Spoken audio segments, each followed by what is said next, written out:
Yes, very good morning students. In previous video we have started our lesson number 10, the struggle for independence, and in this chapter we have read about the Gandhian era when in 1915 when Gandhi ji arrived in India from South Africa, and after that Rowlatt Act, Jallianwala Bagh massacre, 13th April 1919, and the topic we have discussed the non-cooperation movement, withdrawal of the movement, and about the constructive program and the importance Congress leaders. Yes beta, now our topic is Simon Commission on page number 109. Yes, let's start. In 1927, the British government decided to send Sir John Simon and some other white member to India to find out more about the grievances of the Indian people and recommend constitutional reforms in India. 1927 में बेटा जो British government थी उसने decide किया कि sir John Simon के नेतृत्व में कुछ जो वाइट पीपल यानी कि जो गोरे लोगों का एक ग्रुप बनाया ब्रिटिश गवर्नमेंट ने और इंडिया भेजा ताकि यहाँ के लोगों की प्रॉब्लम्स जान सके और जो कॉन्स्टिट्यूशनल असेंबली की जो डिमांड भारतीयों ने उनके सामने रखी थी उसके बारे में वो एक सिफारिश पेश करे। This commission was called Simon commission. इस कमीशन को साइमन कमीशन का नाम दिया। इस कमीशन को साइमन कमीशन का नाम दिया। The Congress boycotted this commission because, लेकिन जो कांग्रेस पार्टी थी उस टाइम, जो इंडिया की मेन पार्टी थी, उसने इस कमीशन का बाइकॉट कर दिया। और बाइकॉट क्यों किया, रीज़न क्या थे? The first reason is there was no Indian representative in the commission, कि उस कमीशन में कोई भी भारतीय सदस्य शामिल नहीं था। सबसे मेन पॉइंट ये था। Second, it did not contain any hope of Swaraj for Indians, और इसमें स्वराज के लिए कोई भी मैटर नहीं था, यानी कि स्वराज के बारे में इस कमीशन में कोई बातचीत नहीं थी।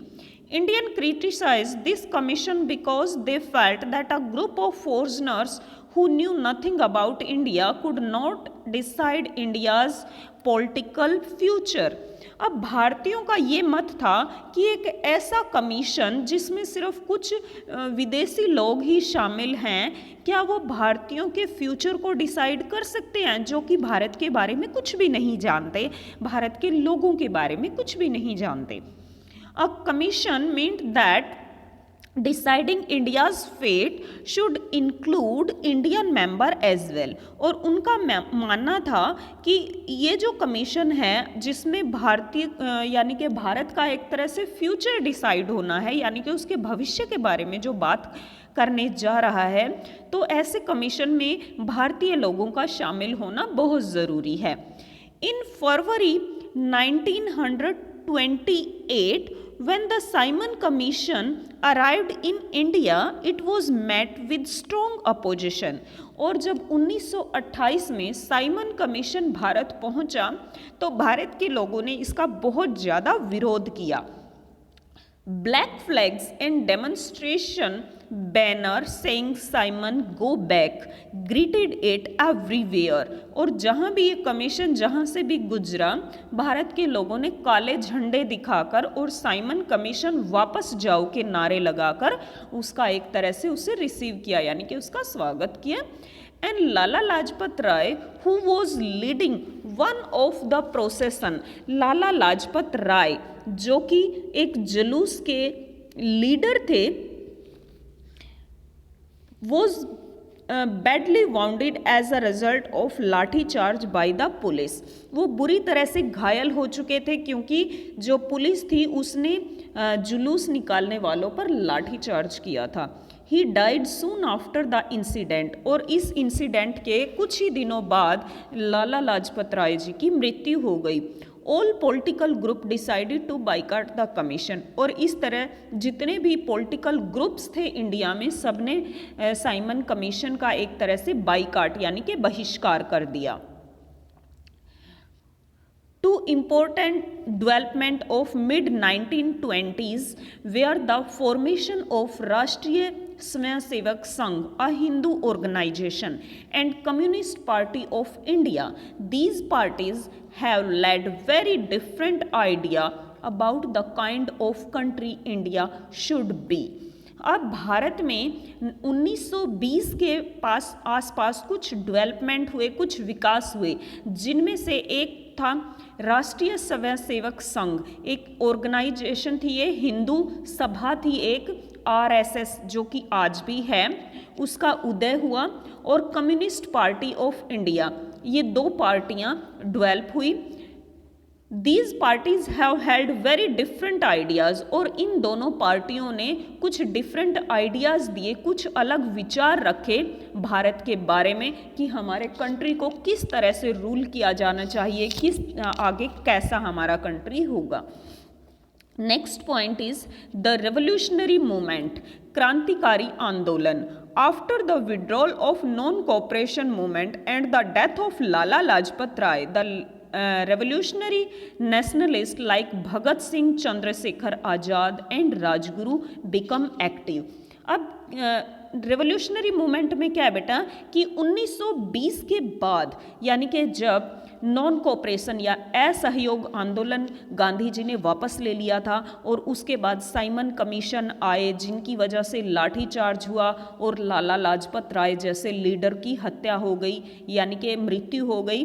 तो अब जो कुछ रेवोल्यूशनरी लीडर थे, यानी कि भारत के कुछ जो युवा थे, क्रांतिकारी दल उन्होंने अपना बनाया और वो एक तरह से नेशनलिस्ट मूवमेंट में एक्टिव हो गए। और उनमें से कुछ नाम हैं जैसे भगत सिंह है, Chandrashekhar Azad, Rajguru. They retaliated by killing Saunders, the police officer who had ordered the lathi charge on the demonstrator led by Lala Lajpat Rai। और इन क्रांतिकारियों ने क्या किया, लाला लाजपत राय की हत्या का बदला लिया। किससे? सॉन्डर्स। सॉन्डर्स कौन था? ये बेटा वही पुलिस अधिकारी था जिसने लाठी चार्ज के लिए ऑर्डर दिया था। डेमोन्स्ट्रेटर मतलब जुलूस पर जिसने लाठी चार्ज कराया था। तो इन क्रांतिकारियों ने क्या किया? सॉन्डर्स की हत्या कर दी। Revolutionary nationalist such as Bhagat Singh and his comrade wanted to overthrow the British through an armed rebellion and the rich exploiting classes through a revolution of worker and peasant। अब ये जो revolutionary यानी कि क्रांतिकारी आंदोलन था, वो जैसे कि भगत सिंह कॉमरेड थे, तो ये क्रांतिकारी आंदोलनकारी चाहते थे कि भारत में से सिर्फ ब्रिटिशर्स को ही नहीं भगाना है, बल्कि जो रिच क्लासेस हैं, यानी कि जो हाई क्लास के लोग, जो मिडिल क्लास और जो कृषकों को एक्सप्लॉइट कर रहे हैं, उन सब को हमने एक तरह से रास्ते पर लाना है, यानी कि उन सब को हमें सबक सिखाना है। For this purpose they founded Hindustan socialist Republican association. और इसी उद्देश्य के साथ उन्होंने Hindustan socialist Republic association HSRA एक अपना ग्रुप बनाया, यानी कि पार्टी बनाई 1928 में फिरोज शाह कोटला में, दिल्ली में। भगत सिंह ने हिंदुस्तान सोशलिस्ट रिपब्लिक एसोसिएशन नामक ये अपना एक पार्टी बनाई जो दिल्ली में, और जिसका काम क्या था? सिर्फ ब्रिटिशर्स को ही बाहर निकालना नहीं था, बल्कि जो high classes, Indian high classes जो कि मिडिल क्लास लोगों को और जो पीजेंट्स हैं उनको एक्सप्लॉइट करती थी, उनके बारे में भी वो एक तरह से बहुत ही रेवोल्यूशनरी आइडियाज़ वो रखते थे। Next point, in 1925 the revolutionaries stopped a train near a village of Kakroi near Lucknow and took away the government money। अब 1925 में इन क्रांतिकारियों ने क्या किया? एक ट्रेन, यानी कि जो ट्रेन थी काकोरी नामक जगह पर, उसको रोक लिया, और ये ट्रेन जो थी वो गवर्नमेंट जो खजाना था उसको लेकर के जा रही थी, यानी कि उसमें जो टैक्सेस से पैसे इकट्ठे होते थे वो ट्रेन के थ्रू वो लखनऊ में डिपॉजिट किए जाते थे, और ये जो ट्रेन है उसमें वो पैसे थे। And the train was carrying the government collection, यानी कि जो ट्रेन थी वो कर को इकट्ठा करके उसको लखनऊ डिपॉजिट करने के लिए जा रही थी, और बीच में काकरोई के पास ही रेवोल्यूशनरीज ने इस ट्रेन को रोक लिया था। They wanted to use this money for their revolutionary activities against the British government, और ये चाहते थे कि इस पैसे को वो अपने क्रांतिकारी कामों में लगाए अगेंस्ट, यानी कि ब्रिटिश गवर्नमेंट के खिलाफ, क्योंकि उनका मानना था कि जो भारत के पैसे हैं वो भारत के लोगों की वेलफेयर के लिए लगने चाहिए, लेकिन जबकि जो गवर्नमेंट थी, ब्रिटिश गवर्नमेंट थी, वो यहाँ से टैक्सेस इकट्ठा करके क्या करते थे, अपने एक तरह से अपने लग्जरियस आइटम्स पे या अपने लग्जरियस फंक्शंस पे वो उसको स्पेंड करते थे, खर्च करते थे।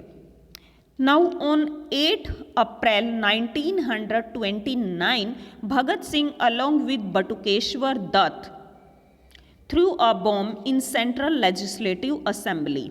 अब क्या हुआ बेटे कि 8 अप्रैल 1929 को भगत सिंह ने और बटुकेश्वर दत्त ने लेजिस्लेटिव असेंबली यानी कि विधान परिषद में एक बम फेंका। The aim as their leaflet explain was not to kill anyone, और ये जो बम फेंका गया था इसका जो मकसद था वो किसी को हानि पहुंचाना नहीं था, बल्कि इसके साथ उन्होंने पर्चे फेंके थे जिन पर लिखा हुआ था कि हम बहरी सरकार को सुनाना चाहते हैं। And after throwing the bomb both of them surrendered, और ये बम फेंकने के बाद दोनों ने, यानी कि भगत सिंह ने भी और बटुकेश्वर दत्त ने भी, दोनों ने अपने आप को सरेंडर कर दिया था, यानी कि गिरफ्तार करवा दिया था।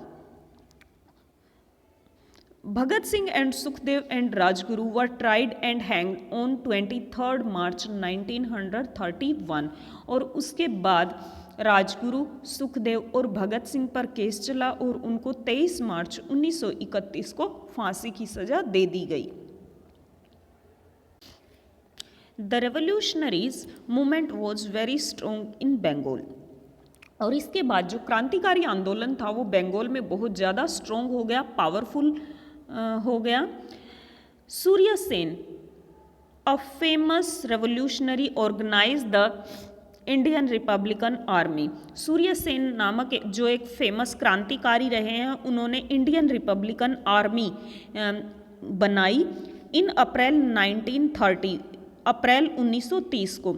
सूर्य Sen and some other revolutionaries attacked the police armoury at Chittagong to get hold of arms for their revolutionary activities, और इस आर्मी ने 1930 को पुलिस के शस्त्रागार जो कि चिटागोंग बिहार में था वहाँ पर अटैक कर दिया, और वहाँ पर जितने भी वेपन्स या आर्म्स उनको मिले उनको अपने अंडर कंट्रोल कर लिया, और वो चाहते थे कि इन आर्म्स को रेवोल्यूशनरी एक्टिविटीज़ यानी कि क्रांतिकारी गतिविधियों में इस्तेमाल किया जाए।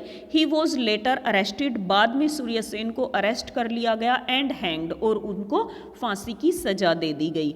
Women also took part in several revolutionary activities, महिलाओं ने भी इन रेवोल्यूशनरी एक्टिविटी यानी कि क्रांतिकारी गतिविधियों में अपना बहुत बड़ा योगदान दिया। They gave shelter to revolutionaries, वो क्रांतिकारियों को छुपने की जगह देती थी, एंड एक्टेड एज मैसेंजर, और दूत का काम करती थी, यानी कि कोई भी संदेश जो एक जगह से दूसरी जगह पर पहुंचाना होता था तो महिलाएं वो काम करती थी। Some of them attack British officer, उनमें से कुछ ने तो ब्रिटिश ऑफिसर्स पर हमले तक किए हैं। Preeti Lata Wadedkar gave her life in the struggle for freedom, Preeti Lata Wadedkar भी उन्हीं महिलाओं में से एक थी जिन्होंने अपनी लाइफ का यानी कि अपने जीवन का बलिदान दिया देश की आज़ादी के लिए। नेक्स्ट पॉइंट इज पूर्ण Swaraj. In December 1929, the annual session of Congress was held in Lahore. दिसंबर 1929 में कांग्रेस का जो अधिवेशन था वो लाहौर में लाहौर में किया गया under the president of Jawaharlal Nehru, और जो जब उनके अध्यक्ष जो थे यानी कि उस अधिवेशन में अध्यक्षता जवाहरलाल नेहरू ने की। और इसमें क्या क्या डिमांड रखी गई? The first is in this session the Congress declared पूर्ण स्वराज और complete independence.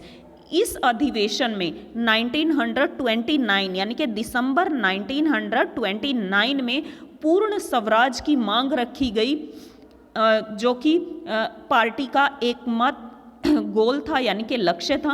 It was felt that पूर्ण Swaraj would never come on its own, और उन्होंने इस चीज़ के लिए डिस्कस भी किया कि जो पूर्ण स्वराज है वो अपने आप नहीं आएगा, बल्कि उसके लिए हमें क्या करना पड़ेगा? लड़ना पड़ेगा। Second, it was decided to launch the civil disobedience movement. सविनय अवज्ञा आंदोलन को लॉन्च करने की डिमांड रखी गई। Third, It was decided to observe 26 January every year as independence day.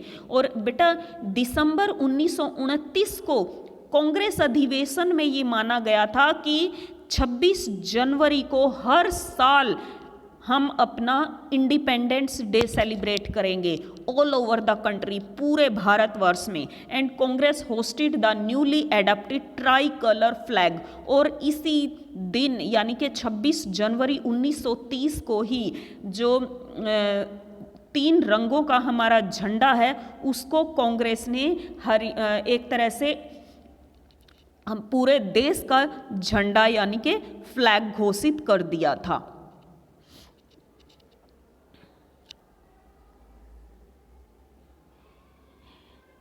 1930 the Congress launched other mass movement called the Civil Disobedience Movement under the leadership of Gandhi ji. और इस तरह से 1930 को सविनय अवज्ञा आंदोलन गांधी जी के नेतृत्व में पूरे भारतवर्ष में चलाया गया। As a symbol of disobedience it was decided to break the unjust salt law non violently by defying the salt act.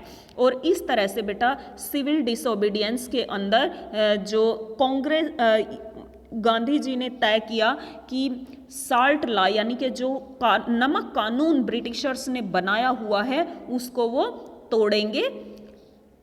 Manufacture and sale of salt in those days was a monopoly of British government। उन दिनों नमक पर कानून बनाया गया था कि जो नमक है उसको बेचना और उस पर पूर्ण अधिकार ब्रिटिश गवर्नमेंट का होगा। And the salt act prohibited Indian from collecting and selling salt. और इस लॉ के अकॉर्डिंग कोई भी भारतीय नमक नहीं बना सकता और ना ही उसको बेच सकता है। एवरीवन हैड टू पे a tax on the selling salt. और सभी को नमक बेचने पर खरीदने पर एक टैक्स देना पड़ेगा। एवरीवन हैड टू पे a tax on purchase of salt. और नमक खरीदने और बेचने पर एक तरह से जो ब्रिटिश गवर्नमेंट को टैक्स देना होगा। Gandhi ji thought that defying of salt tax would become a common cause for all section of Indian as it was an essential item and affected everybody. अब गांधी जी ने सोचा कि जो नमक कानून है उसको तोड़ा जाना चाहिए, क्योंकि नमक जो है बहुत ही नेसेसरी आइटम है, यानी कि एक हाउस होल्ड आइटम है जिसके बिना किसी का भी काम नहीं चल सकता। And it was decided to defy British salt act. और इस तरह से जो ब्रिटिश द्वारा सॉल्ट एक्ट यानी कि नमक कानून बनाया गया था उसको तोड़ने का डिसीजन लिया गया। And making salt from sea water. और जो सी वाटर से यानी कि समुद्र के पानी से नमक बनाने का फैसला यानी कि डिसीजन लिया गया। द मूवमेंट स्टार्टेड विद डांडी मार्च। और ये जो आंदोलन था वो डांडी से स्टार्ट किया गया ऑन मार्च 12, 1930, 12 मार्च 1930 को। Gandhi started on foot. Gandhi ji ने पैदल यात्रा स्टार्ट की साबरमती से डांडी कोस तक।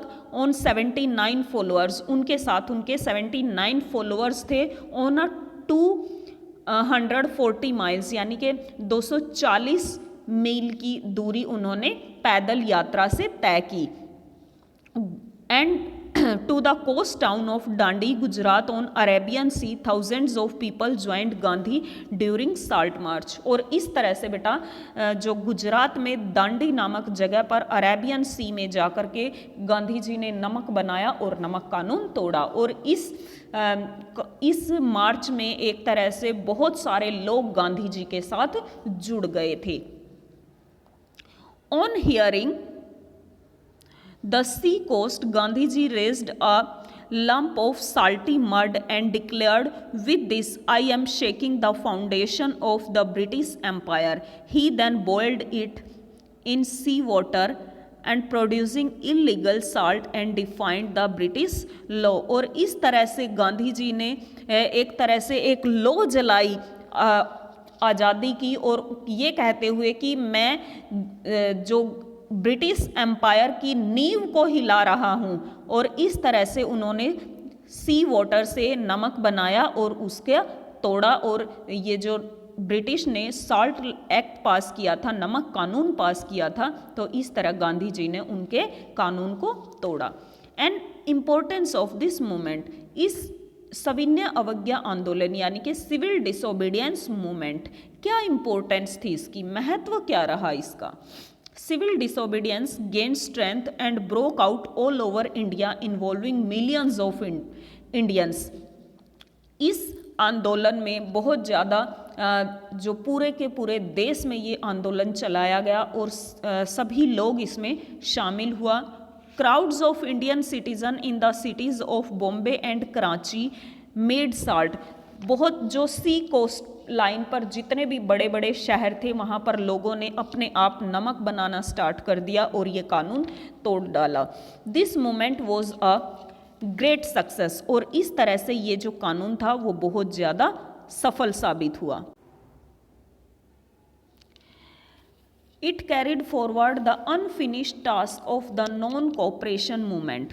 और इस तरह से बेटा सिविल डिसोबीडियंस मूवमेंट ने जो नॉन कोऑपरेशन मूवमेंट जो काम नहीं कर सका, वो सारे काम किसने किए, सिविल डिसोबीडियंस मूवमेंट ने किए। Life come to be a halt because of hurdles, people boycotted school, college, government officials in large number. और इस तरह से लोगों ने विदेशी चीज़ों का बहिष्कार करना स्टार्ट कर दिया, लोगों ने हड़तालें करना स्टार्ट कर दी, लोगों ने गवर्नमेंट स्कूल कॉलेजों का विरोध किया।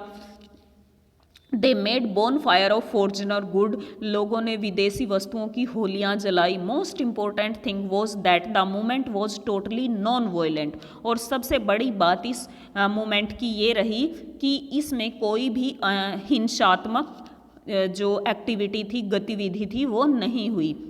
पीपल फेस्ड लाठी and bullets but did not strike back, लोगों ने लाठियों का और गोलियों का जमकर एक तरह से सामना किया, लेकिन कोई भी हिंसात्मक कार्य नहीं किया। More than 60,000 people were arrested, 60,000 से ज़्यादा लोग इस मूवमेंट के थ्रू अरेस्ट कर लिए गए। Gandhi ji himself was arrested on May 5 मई को गांधी जी को भी गिरफ्तार कर लिया गया। बट द सत्याग्रह कंटिन्यूड, लेकिन जो सत्याग्रह था वो कंटिन्यू रहा, मूवमेंट जो था वो कंटिन्यू रहा। The repressive measure followed by the government failed to crush the movement, और इस तरह से गवर्नमेंट का जो प्रेशर था, दबाव था, वो इस आंदोलन को एक फेल करने में नाकामयाब सिद्ध हुआ। इन 1930 the British government was forced to call the first round table conference in London to solve the constitutional problem in India। और इस तरह से इस आंदोलन से एक तरह से अफेक्टेड होकर ब्रिटिश गवर्नमेंट ने पहला फर्स्ट राउंड टेबल कॉन्फ्रेंस जो लंदन में आयोजित किया गया, उसमें जो इंडियन लीडर्स को इनवाइट किया, जिसमें कि उन्होंने तय किया कि भारत की जो कॉन्स्टिट्यूशनल प्रॉब्लम है, यानी कि संविधान संबंधी जो प्रॉब्लम है, उसको उस पर डिस्कस किया जाएगा। The Congress did not participate in it, जबकि कांग्रेस ने इसमें कोई पार्टिसिपेशन नहीं किया, यानी कि इस गोलमेज राउंड टेबल कॉन्फ्रेंस में जो कांग्रेस थी वो शामिल नहीं हुई। Okay student, next point we will discuss in next video.